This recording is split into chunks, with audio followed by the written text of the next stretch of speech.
Good afternoon, everyone. It's great to join this event and to be back in New York. Today's topic is about future city. And every time when I come to New York, I instantly feel the connection with this city, the vibe, the energy, and the possibilities of this amazing city. I think for everyone, there's one city that touches our soul deeply. For me, that city is Beijing. Actually there. This is the Beijing, if you can look into middle. That's the Beijing when I grew up. As you can see back then, horses were part of the transportation, and sometimes even mules, and I've seen camels once. And this is the Beijing now. You can see it's a completely different city. It's so modern. And thanks to all the city planners and builders, now a lot of major global cities have been transformed to a whole new different level. And more people want to move into cities, and our cities become bigger and taller and brighter. But at the same time, we feel the city has less time and space for people. I don't know about you, but a lot of times I find myself anxious. And I know a lot of people feel anxious when you're living in the big city.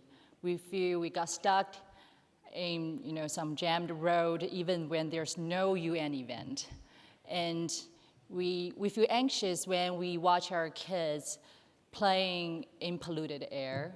And sometimes the anxiety is so strong, we feel we lost connection with ourselves. And since we're talking about future city, in my mind, future city should empower people rather than stressing us out. It should empower us, our children, our children's children, and we should have more space for trees and water. And it should be built around people, not machines. So how do we achieve that? How can a city support a growing population while at the same time remain friendly on time and space and sustainability? If everyone in this world wants to adopt a urban lifestyle like here, I'm sure we will have a more severe climate issue like we just talked about. So how do we achieve it? And I agree with all the speakers today. Every one of us, we just need to step up. We need to make our own contribution. East, West, public, private, academic, business, bigger companies, smaller companies. While there are scientists trying to send us to Mars, trying to build underground tunnels, there are young companies who are trying to make smaller steps that's changing the city bit by bit. And we are one of those young companies. So this is, for those of you who may not know us, Didi is a company, we're based in China, providing mobility service. And our mission is to provide a more affordable, comfortable, and more efficient mobility service to everyone. I mean everyone. 3 years ago, there's this young, talented woman engineer who walked into my office to resign. I asked her why.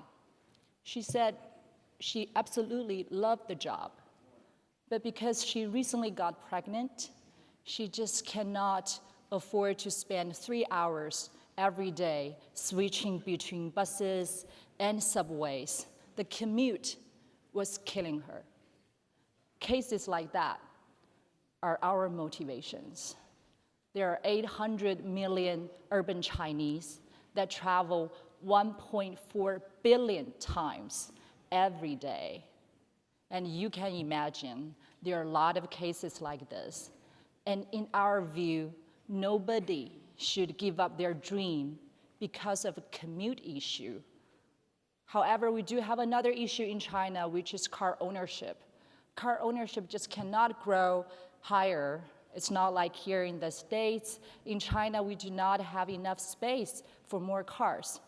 That's why we're trying our best to provide a series of products As you can see from this slide, not just the ride sharing, private car ride sharing. In addition to that, we provide intelligent taxi system, intelligent minibus system, carpooling, bike share. So we are trying all means to provide services to all urban Chinese, and we have strong conviction in that.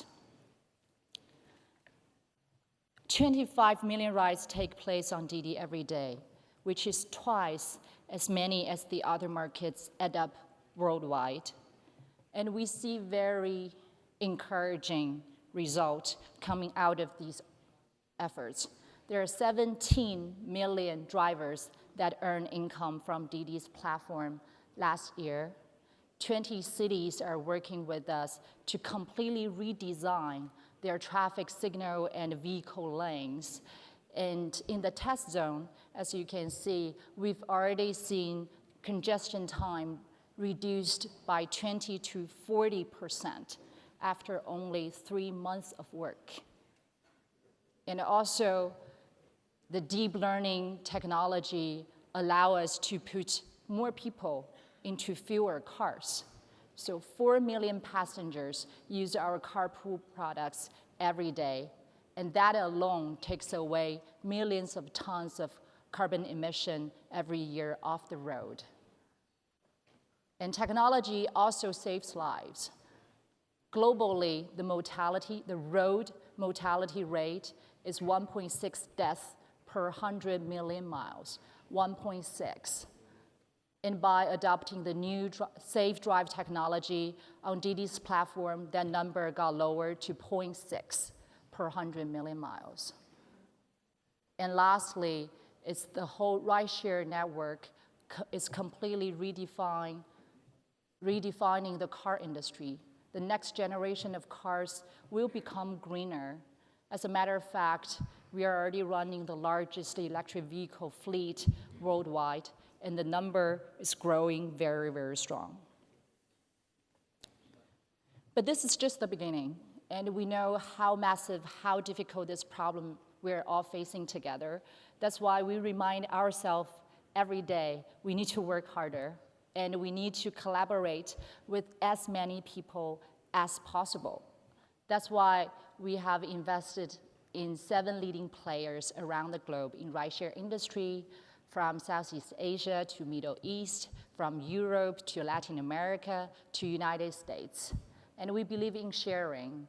We think sharing the best practices, sharing the best product, knowledge, will make our industry grow faster, and that can benefit more people around the globe. And this is only on mobility. If we look beyond mobility, there's a very long list of complicated questions when we think about future cities. How do we think about overall efficiency with individual requests? How do we really fight poverty when there are more people coming into cities? How do we prepare ourselves for an autonomous era? We don't have perfect answers, but I think that's the point of an event like this. So all of us sit together and think about what's the best solution. I am very hopeful. I think if every one of us step up, contribute, one day we'll be able to convert more motorways and parking lots into parks and schools.